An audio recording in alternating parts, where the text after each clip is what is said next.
എല്ലാവർക്കും നമസ്കാരം. പുതിയ വീഡിയോയിലേക്ക് സ്വാഗതം. ഇന്നൊരു വെജിറ്റബിൾ ബിരിയാണി റെസിപ്പി ആയിട്ടാണ് ഞാൻ വന്നിരിക്കുന്നത്. നമ്മുടെ നാട്ടിൽ ഒരുപാട് വെറൈറ്റി ബിരിയാണികളുണ്ട്. അപ്പോൾ അതിൽ ഫേമസ് ആയിട്ടുള്ള ഒരു ബിരിയാണിയാണ് ഹൈദരാബാദി ബിരിയാണി. അപ്പോൾ ഇന്ന് അങ്ങനെയുള്ളൊരു സ്പെഷ്യൽ ഹൈദരാബാദി വെജ് ദം ബിരിയാണിയാണ് ഞാൻ കാണിക്കാൻ പോകുന്നത്.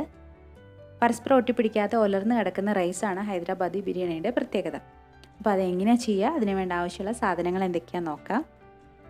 അപ്പോൾ നമ്മുടെ ബിരിയാണിക്ക് വേണ്ടിയിട്ട് ഇവിടെ റൈസ് എടുത്ത് വെച്ചിട്ടുണ്ട്. ബസ്മതി റൈസാണ് നമ്മൾ സാധാരണ ഹൈദരാബാദി ബിരിയാണിക്ക് ഉപയോഗിക്കുക. അപ്പോൾ ഇവിടെ 2 കപ്പ് അരിയാണ് എടുത്തത്. ബിരിയാണിക്ക് വേണ്ട വെജിറ്റബിൾ എടുത്ത് വെച്ചിട്ടുണ്ട്. അപ്പോൾ 2 കപ്പ് റൈസിന് 1.5 കപ്പ് വെജിറ്റബിൾ, ആ രീതിയിലാണ് ഞാൻ എടുത്തത്. ഇതിൽ green peas, paneer, cauliflower, beans, carrot, ഉരുളക്കിഴങ്ങ്, ഇത്രയും വെജിറ്റബിളാണ് ഉള്ളത്. അപ്പോൾ നമ്മൾ ഇതേ റെസിപ്പി നമുക്ക് വേണമെങ്കിൽ ചിക്കനിലോ മട്ടനിലോ ഒക്കെ ചെയ്യാം. അപ്പോൾ അങ്ങനെയാകുമ്പോൾ 2:1 എന്ന് പറയുന്ന റേഷ്യോയിൽ വേണം എടുക്കാൻ. അതായത് 2 കിലോ അരിയാണെങ്കിൽ 1 കിലോ മീറ്റ്, ആ രീതിയിൽ വേണം ചെയ്യാൻ. പച്ചക്കറി ആവുകൊണ്ടാണ് കുറച്ച് കൂടുതൽ എടുത്തത്. പിന്നെ നമുക്ക് വേണ്ടത് സവാളയാണ്. ഇവിടെ ഒരു 4 മീഡിയം സൈസ് സവാളയാണ് ഞാൻ എടുത്തത്. അത് നന്നായിട്ട് കനം കുറഞ്ഞ് നീളത്തിൽ അരിഞ്ഞതാണ്. ഇനി ഇത് എണ്ണയിലിട്ടിട്ട് നന്നായിട്ട് ഫ്രൈ ചെയ്തെടുക്കണം. നമ്മളിവിടെ ഓൾറെഡി ഫ്രൈ ചെയ്ത് വെച്ചിട്ടുണ്ട്. ഇത് 4 സവാളയാണ്. ഫ്രൈ ചെയ്യുമ്പോൾ വളരെ കുറച്ചായിട്ടേ തോന്നുള്ളൂ. അപ്പോൾ നമുക്ക് ബിരിയാണി ഉണ്ടാക്കാൻ തുടങ്ങാം. അപ്പോൾ അതിന് വേണ്ടിയിട്ടൊരു പാത്രം വെച്ചു, അതിലേക്ക് വെള്ളം ഒഴിച്ച് കൊടുക്കുകയാണ്. ഇത് നമ്മൾ റൈസ് ഉണ്ടാക്കാനുള്ള വെള്ളമാണ് വെക്കുന്നത്. ഇതിന് അളവ് പ്രശ്നമില്ല, കാരണം നമ്മൾ അരി ഊറ്റിയെടുക്കുകയാണ് ചെയ്യുന്നത്. അപ്പോൾ ഇത് തിളയ്ക്കാൻ വേണ്ടി നമുക്ക് വെയിറ്റ് ചെയ്യാം. അപ്പോൾ ആ സമയം കൊണ്ട് നമുക്ക് കുറച്ച് കാര്യങ്ങൾ ചെയ്യാനുണ്ട്. അപ്പോൾ നമ്മൾ ബിരിയാണി ഏത് പാത്രത്തിലാണ് ഉണ്ടാക്കുന്നത്, ആ പാത്രത്തിലേക്ക് വെജിറ്റബിൾസ് ചേർത്ത് കൊടുക്കുകയാണ്. ഇനി ഇതിലേക്ക് നമുക്ക് ഓരോ ഐറ്റമായിട്ട് ചേർത്ത് കൊടുക്കാം. ആദ്യം ചേർക്കുന്നത് പട്ടയാണ്. അതൊരു 3 കഷ്ണം ചേർത്തു. പിന്നെ നമ്മൾ ചേർക്കുന്നത് ഗ്രാമ്പൂ, അതൊരു 4 കഷ്ണം. ഇനി നമ്മൾ ചേർക്കുന്നത് ഒരു 4 ഏലക്ക, 1 ടീസ്പൂണോളം ഷാജീര, ഇതെല്ലാം കൂടി ഒന്ന് ക്രഷ് ചെയ്തെടുത്തതാണ്.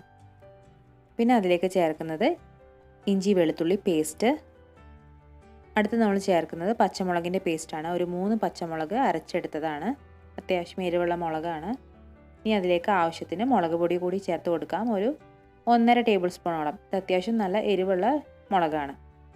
പിന്നെ ആവശ്യത്തിന് ഉപ്പ്. ഹൈദരാബാദി ബിരിയാണി എന്ന് പറയുന്നത് അത്യാവശ്യം സ്പൈസി ആയതാണ്. ഞാനിവിടെ കുറച്ചിട്ടാണ് ചെയ്യുന്നത്, എരിവ് കുറച്ചിട്ടാണ് ചെയ്യുന്നത്. ഇനി അതിലേക്ക് കുറച്ച് മല്ലിയില കൂടി ചേർത്ത് കൊടുക്കാം. നമ്മൾ പുതിനയില ഒന്നും ചേർക്കുന്നില്ല, വെറും മല്ലിയില മാത്രമേ ചേർക്കുന്നുള്ളൂ. പിന്നെ നമ്മൾ നേരത്തെ ഫ്രൈ ചെയ്ത് വെച്ച ഉള്ളി കൂടി ഇതിലേക്ക് ചേർത്ത് കൊടുക്കാം. എന്നിട്ട് എല്ലാം കൂടി നന്നായിട്ട് മിക്സ് ചെയ്തെടുക്കണം. സാധാ ബിരിയാണിയിൽ ചെയ്യുന്ന പല ചേരുവകളും നമ്മളിതിൽ ചേർക്കുന്നില്ല. തക്കാളി ഇല്ല, അതുപോലെ തന്നെ പുതിനയില, നാരങ്ങാനീര്, അതുപോലെ കാഷ്നട്ടും റൈസിനും വറുത്തിടുക, അങ്ങനത്തെ ഒന്നും നമ്മളിതിൽ ചെയ്യുന്നില്ല. ഇത്രയും മസാല മാത്രമേ നമ്മളിതിൽ ചേർക്കുന്നുള്ളൂ. ഇത് വളരെ സിമ്പിളാണ്, പക്ഷെ നല്ല ടേസ്റ്റി ആയിട്ടുള്ളൊരു ബിരിയാണിയാണ്. ഇനി ഇതിലേക്ക് നമ്മൾ കുറച്ച് കാര്യങ്ങളും കൂടി ചേർക്കണം. അപ്പോൾ അതെന്തൊക്കെയാണെന്ന് നോക്കാം. ഇനി നമ്മളിതിലേക്ക് ഒരു 1/2 കപ്പ് തൈര് ചേർത്ത് കൊടുക്കുകയാണ്. ഇതൊരു മെയിൻ ഇൻഗ്രീഡിയൻ്റ് ആണ്. കാരണം തൈരും നമ്മൾ നേരത്തെ ഫ്രൈ ചെയ്ത സവാളയാണ് ഇതിൻ്റെ ഈ ഒരു ബിരിയാണീൻ്റെ ടേസ്റ്റ് കൂട്ടുന്നത്, ഒരു മസാലയുടെ ടേസ്റ്റ് വരുത്തുന്നത്. പിന്നെ അതിലേക്ക് നമ്മൾ എണ്ണ ഒഴിച്ച് കൊടുക്കുകയാണ്. ഞാനിപ്പോൾ ഇവിടെ ഉള്ളി ഫ്രൈ ചെയ്ത അതേ എണ്ണ തന്നെയാണ് ഒഴിച്ച് കൊടുക്കുന്നത്. ഒരു 2 ടേബിൾ സ്പൂണോളം നമുക്ക് ഒഴിച്ച് കൊടുക്കാം. ഇനി നമ്മളിതിലേക്ക് ഒരു 1/2 കപ്പ് ചൂടുവെള്ളം, നല്ല ചൂടുവെള്ളം തന്നെ വേണം, അത് ഒഴിച്ച് കൊടുക്കാം. എന്നിട്ട് എല്ലാം കൂടി നന്നായിട്ട് വീണ്ടും മിക്സ് ചെയ്യണം. നമ്മളിപ്പോൾ ഇത് നേരെ അടുപ്പിലേക്ക് വെക്കുന്നില്ല. ഇനി റൈസ് ആക്കിയ ശേഷം മാത്രമേ നമ്മൾ ഇത് ദം ചെയ്യാൻ വെക്കുന്നുള്ളൂ. നേരിട്ട് ദം ചെയ്യാണ്, മുൻകൂട്ടി വേവിക്കാതെ നേരിട്ട് ദം ചെയ്യാണ് ചെയ്യുന്നത്. മസാലയ്ക്ക് എല്ലായിടത്തും നന്നായിട്ട് പിടിക്കുന്ന രീതിയിൽ നന്നായിട്ട് മിക്സ് ചെയ്ത് വെക്കാം. അപ്പോൾ നമ്മൾ മസാല ഉണ്ടാക്കിയ സമയം കൊണ്ട് വെള്ളം നന്നായിട്ട് ചൂടായി തുടങ്ങി.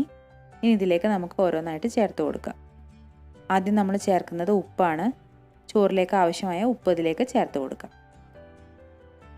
ഇനി നമ്മൾ അതിലേക്ക് ഒരു 2 പട്ട, ഒരു 3 ഗ്രാമ്പൂ, പിന്നെ ഒരു 1/2 ടീസ്പൂണോളം ഷാജീര, പിന്നെ അതിലേക്ക് കുറച്ച് മല്ലിയില അരിഞ്ഞത്, അതും കൂടി ചേർത്ത് കൊടുക്കാം. മല്ലിയില നമ്മൾ ഇനി ഇത് എക്സ്ട്രാ ഒന്നും ചേർക്കുന്നില്ല, ഇത്ര തന്നെ ചേർക്കുന്നുള്ളൂ. ഇപ്പോൾ നമ്മൾ മസാലയിലും കുറച്ച് ചേർത്തു, റൈസിലേക്ക് വേണ്ടതും കുറച്ച് ചേർത്തു. ഇനി നമുക്ക് റൈസ് ചേർത്ത് കൊടുക്കാം. നമ്മളിപ്പോൾ ഇവിടെ 2 കപ്പ് ബസ്മതി റൈസാണ് എടുത്തത്. അത് നന്നായിട്ട് വാഷ് ചെയ്തെടുത്തതാണ്. ഇത് സോക്ക് ചെയ്യേണ്ട ആവശ്യമൊന്നുമില്ല, വെള്ളത്തിലിട്ട് കുതിർത്തേണ്ട ആവശ്യമൊന്നുമില്ല. ജസ്റ്റ് ഒന്ന് വാഷ് ചെയ്തെടുത്താൽ മതി. അത് നമ്മൾ വെള്ളത്തിലേക്ക് ചേർത്ത് കൊടുത്തിട്ട് നന്നായിട്ടൊന്ന് മിക്സ് ചെയ്ത് കൊടുക്കാം. ഇനി ഇത് തിളയ്ക്കുന്നത് വരെ നമുക്ക് വെയിറ്റ് ചെയ്യാം. അരി നന്നായിട്ട് തിളച്ച് തുടങ്ങി. ഇനി നമ്മൾ ചെയ്യുന്നതിലൊരു പ്രത്യേകതയുണ്ട്. അതെന്താണെന്ന് വെച്ചാൽ സാധാരണ നമ്മൾ ദം ചെയ്യുന്ന സമയത്ത് മൊത്തം അരി ഊറ്റിക്കളഞ്ഞിട്ടോ അല്ലെങ്കിൽ കറക്റ്റ് വെള്ളം വെച്ചിട്ട് വറ്റിച്ചെടുത്തിട്ടോ ദം ചെയ്യാണ് ചെയ്യാറ്. ഇവിടെ അങ്ങനെയല്ല. നമ്മൾ ആദ്യം തിളയ്ക്കുന്ന അരി തിളയ്ക്കാൻ തുടങ്ങുമ്പോൾ അതിൽ നിന്ന് കുറച്ച് റൈസ് ഊറ്റിയെടുത്തിട്ട് നമ്മൾ നേരത്തെ റെഡിയാക്കി വെച്ച വെജിറ്റബിൾസിൻ്റെ മുകളിലേക്ക് ഇട്ട് കൊടുക്കാം. ആദ്യം ഒരു ലെയർ അങ്ങനെ നമുക്ക് ഇട്ട് കൊടുക്കാം. ആദ്യത്തെ നമ്മൾ ലെയർ ഇട്ട് കഴിഞ്ഞു. ഇതിപ്പോൾ കണ്ടില്ലേ, അധികം വേവാത്ത അരിയാണ്. ഇനി നമ്മൾ അടുത്ത ലെയറിന് വേണ്ടിയിട്ട് കുറച്ചും കൂടി തിളപ്പിക്കണം. അങ്ങനെ കുറച്ചും കൂടി തിളപ്പിച്ചത് റൈസാണിത്. അപ്പോൾ ഇത് കുറച്ചും കൂടി ഈ ഒരു അരിക്ക് കുറച്ചും കൂടി നമ്മൾ ആദ്യമായിട്ട് അരിയേക്കാളും കുറച്ചും കൂടി വേവ് ഉണ്ടായിരിക്കും. അപ്പോൾ രണ്ടാമത്തെ ലെയറായിട്ട് നമ്മൾ അത് ചേർത്ത് കൊടുക്കാം. ഇതിപ്പോൾ 2 കപ്പ് റൈസേ ഉള്ളൂ. അപ്പോൾ 2 ലെയറിനുള്ള റൈസേ ആകെ വരുന്നുള്ളൂ. പക്ഷെ നിങ്ങൾ ലാർജ് ക്വാണ്ടിറ്റിയിൽ ചെയ്യുമ്പോൾ 1-2 കിലോ ഒക്കെ വെച്ച് ചെയ്യുമ്പോഴാണ് ഇങ്ങനെ ചെയ്യുന്നതിൻ്റെ വ്യത്യാസം അറിയാം. ഇതെന്തിനാണ് അങ്ങനെ ചെയ്യുന്നത് വെച്ചാൽ നമ്മൾ ദം ചെയ്യുന്ന സമയത്ത് എല്ലാ റൈസും ഒരേ രീതിയിൽ കുക്ക് ചെയ്ത് കിട്ടാൻ വേണ്ടിയിട്ടാണ്. അപ്പോഴാണ് ഇങ്ങനെ പരസ്പരം ഒട്ടിപ്പിടിക്കാതെ വേർതിരിഞ്ഞ് കിടക്കുള്ളൂ. സാധാരണ നമ്മൾ ഹൈദരാബാദി ബിരിയാണി ശ്രദ്ധിച്ചറിയാം, അതിലെല്ലാം അങ്ങനെ സെപ്പറേറ്റ് ആയിട്ട് കിടക്കും, വറ്റുകൾ അങ്ങനെ സെപ്പറേറ്റ് ആയിട്ട് കിടക്കും. അത് ഈ ഒരു കാരണം കൊണ്ടാണ്. മറ്റേത് നമ്മൾ ദം ചെയ്യുന്ന സമയത്ത് അടിയിലുള്ള ചോറ് നന്നായിട്ട് വെന്ത് പോകും. മുകളിലുള്ള ചോറ് നല്ല കറക്റ്റായിട്ട് നിൽക്കും, അടിയിലുള്ള ചോറ് വെന്ത് പോകും. അങ്ങനെ സംഭവിക്കാറുണ്ട്. അപ്പോൾ നിങ്ങൾക്ക് പെർഫെക്റ്റ് ആയിട്ടുള്ള ഹൈദരാബാദി ബിരിയാണിയാണ് വേണ്ടതെച്ചാൽ ഈ ഒരു രീതിയിൽ ചെയ്യണം. അതുപോലെ തന്നെ റൈസ് നമ്മൾ ഹാഫ് കുക്ക് ആവേണ്ട ആവശ്യമില്ല. സാധാരണ നമ്മൾ മലബാർ ബിരിയാണിയിലൊക്കെ അങ്ങനെ ഹാഫ് കുക്ക് ആയിട്ടാണ് ദം ചെയ്യാറ്. ഇവിടെ ജസ്റ്റ് ഒന്ന് ബോയിൽ ചെയ്തെടുത്താൽ മതി. കാരണം ബസ്മതി റൈസാണ്, പെട്ടെന്ന് വെന്ത് കിട്ടും. അപ്പോൾ ആദ്യം നമ്മളൊന്ന് ജസ്റ്റ് ബോയിൽ ചെയ്തെടുത്താൽ മതി. രണ്ടാമത്തെ ലെയറും അത് കഴിഞ്ഞിട്ട് 1 മിനിറ്റോളം ഒന്ന് ബോയിൽ ചെയ്തിട്ട് എടുക്കാം. കൂടുതൽ വേവിക്കേണ്ട ആവശ്യമില്ല. ബാക്കിയെല്ലാം ദമ്മിൽ കടന്നിട്ടാണ് വേവേണ്ടത്. റൈസ് എല്ലാം നമ്മൾ ഊറ്റിയെടുത്ത് വെജിറ്റബിൾസിൻ്റെ മുകളിൽ ഇട്ട് കൊടുത്തു. ഇനി അതിലേക്ക് നമ്മൾ കുറച്ച് നെയ്യ് ചേർത്ത് കൊടുക്കണം. നെയ്യെന്ന് വെച്ചാൽ ഒരു 2 ടേബിൾ സ്പൂണോളം നെയ്യ് എടുത്തിട്ടുണ്ട്. അതിലേക്ക് കുറച്ച് മഞ്ഞൾപ്പൊടി, ഒരു 1/4 ടീസ്പൂണോളം മഞ്ഞൾപ്പൊടി കലക്കിയതാണ്. അത് നമ്മൾ ഈ റൈസിൻ്റെ മുകളിലേക്ക് ഒഴിച്ചു കൊടുക്കാം. ഇതെന്തിനാണെന്ന് വെച്ചാൽ റൈസ് നല്ല മഞ്ഞ കളറിൽ കിട്ടാൻ വേണ്ടിയിട്ടാണ്. വെന്ത് കഴിയുമ്പോൾ നല്ല ഭംഗിയിൽ നല്ല മഞ്ഞ കളറിൽ കിട്ടും, അതിന് വേണ്ടിയിട്ടാണ്.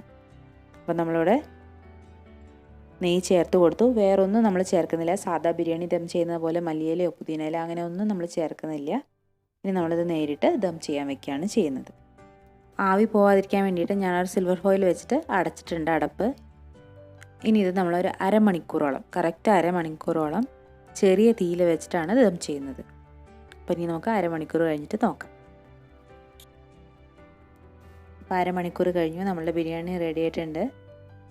അപ്പോൾ കണ്ടില്ലേ, നല്ല മഞ്ഞ കളറിൽ റൈസൊക്കെ നല്ല രസമായിട്ട് വന്നിട്ടുണ്ട്. എല്ലാം കറക്റ്റായിട്ട് വെന്ത് വന്നിട്ടുണ്ട്. എല്ലാം സെപ്പറേറ്റ് വിട്ട് വിട്ട് നിൽക്കുന്നുണ്ട്. അപ്പോൾ ഞാനൊന്ന് ഇളക്കി കാണിച്ചു തരാം.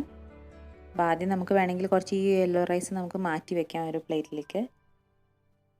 എന്നിട്ട് അടിയിൽ നിന്ന് നമുക്ക് മസാല എടുത്തിട്ട് സെർവ് ചെയ്യാം.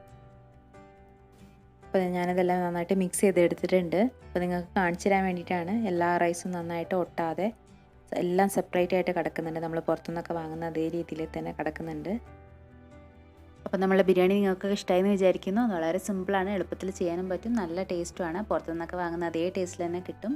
അപ്പോൾ എന്തായാലും ട്രൈ ചെയ്ത് നോക്കി നിങ്ങളുടെ അഭിപ്രായം അറിയിക്കുക. നമുക്ക് വീണ്ടും പുതിയ റെസിപ്പീസായിട്ട് കാണാം. അതിൻ്റെ മുന്നേ ചാനൽ സബ്സ്ക്രൈബ് ചെയ്യാൻ മറക്കരുത്. ലൈക്ക് ചെയ്യുക, ഷെയർ ചെയ്യുക. നമുക്ക് വീണ്ടും കാണാം. താങ്ക്